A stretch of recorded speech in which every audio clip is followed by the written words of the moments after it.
मसाला आहे ना पापडाचा, तर तो अगोदर हे करून घेऊ, उकळून घेऊ.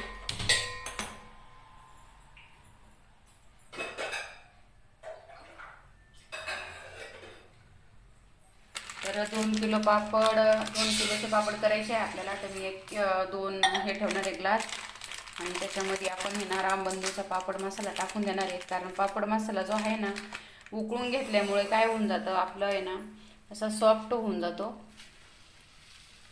मिरे जे असतात ना तर ते सॉफ्ट होऊन जातात उकळल्यामुळे.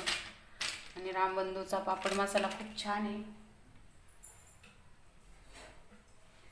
पापडाला सगळ्यात भारी रामबंधू पापड मसाला.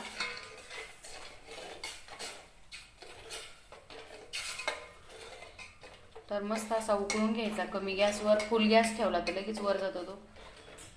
तर आपण असा मस्त उकळून घेऊ. अजून एक पुडी कुठं ठेवली?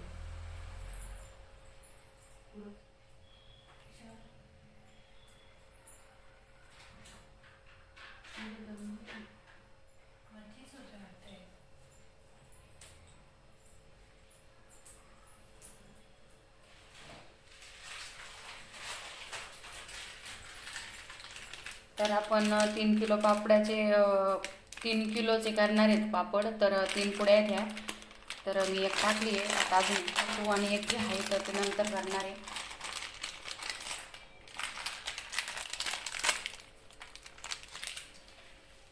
पीठ भिजत घातल्यामुळं काय होऊन जातं आपलं, तोपर्यंत पीठ पण भिजून जाईल. तर थोडासा उकळून घेऊ.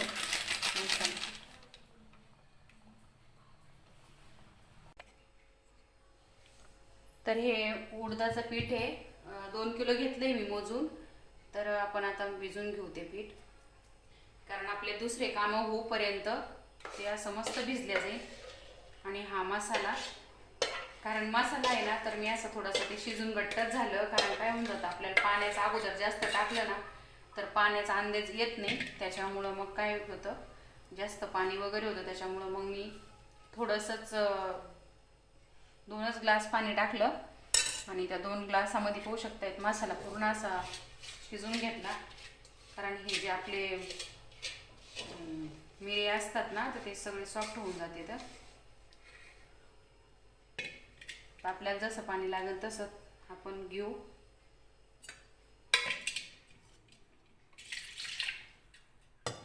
पीठ थोडं कडकच भिजायचं आहे आपल्याला, कारण पाट्यावर ठेसून आणि मस्त पापड होतो तो नरम झाल्यामुळं. उडदाच्या पापडाचं थोडंसं कठीणच काम आहे, पण मग हे कुटायला त्याला मशीनवर तर काही पापड करत नाही कधी, कारण मला मशीनचे पापड नाही आवडत एवढे. त्याच्यामुळं मग मी घरीच करत असते.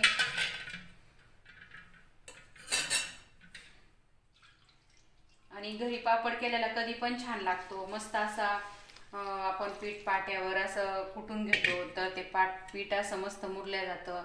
आणि याचं जे पीठ आहे ना मशीनचं, तर ते पीठ काय होऊन जातं, पटकन भिजल्या जातं आणि पटकनच ते असं लवकर हे होऊन जातं ना. तर उडतं खूप हे पीठ. तर पाहू शकताय पीठ भिजायचं काम चालू आहे आपलं. थोडं आरामशीरच पीठ भिजावं लागतं ते. तर आपलं उडदाचं पीठ झालेलं आहे भिजून. तर पाहू शकताय तुम्ही मस्त असा गोळा बनल्या गेलेला आहे आपल्या पिठाचा. हे 2 किलोचं पीठ आहे पूर्ण. चिकट आहे, एकदम चिकट झालंय ते. तर असं मस्त आता कॅरी बॅगमध्ये ठेवू आपण. थोड्या वेळाने मस्त असे त्याचे पापड छानपैकी असे लाटून घेऊ. तर पाहू शकतायत मस्त 2 तास आता मस्त आपण ते पाट्यावर असं ठेसून घेऊ. म्हणजे आपलं तेल अगोदर लावून घेऊ, त्याच्यानंतर पीठ असं मस्त ठोकल्या, म्हणजे पीठ असं थोडंसं हे करून घ्यायचं, मऊ करून घ्यायचं पाट्यावर. म्हणजे काय होऊन जातं आपले पापड आहे ना मऊ येतात. असं थोडं ठोकून घ्यायचं ते पीठ आहे ना मऊसूत, आणि पापड खूप छान लागतात खायला बी.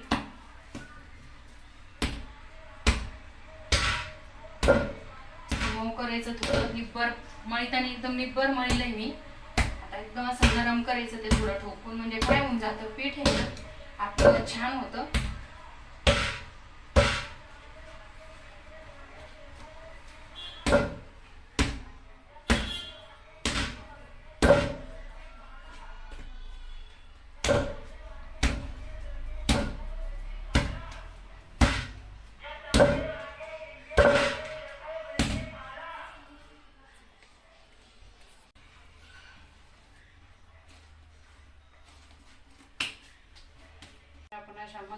लाट्या करून घेऊ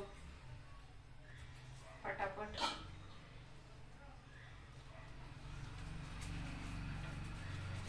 लाट्या करून घेतल्या म्हणजे आपल्याला पटापट हे होईल पापड लाटायला पण.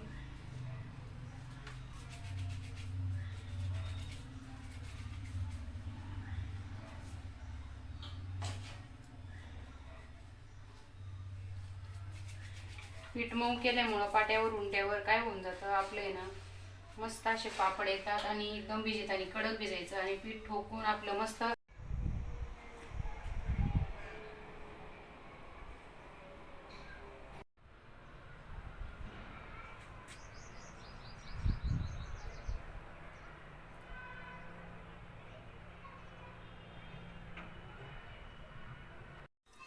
तर चला आता आपण कढई ठेवून घेऊ आणि पापड झालेले आहेत आपले. तर आता मस्त असं तळून बघू पापड.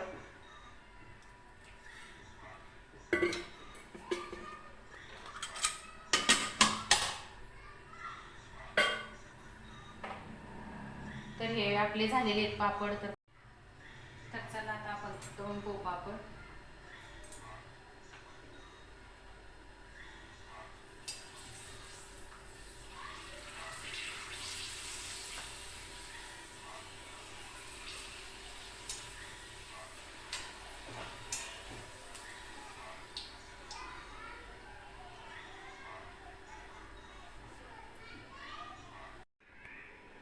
तर पाहू शकतायत आपले पापड झालेले आहेत तळून. तर कसे वाटतायत? उडदाचा पापड झालेला आहे तळून. तर हे पाहू शकता तिकडे एक टब भरलेला आहे पापडाचा आणि अजून थोडे वलसरच येते नॉर्मली, पण झालेला आहे पापड आपला.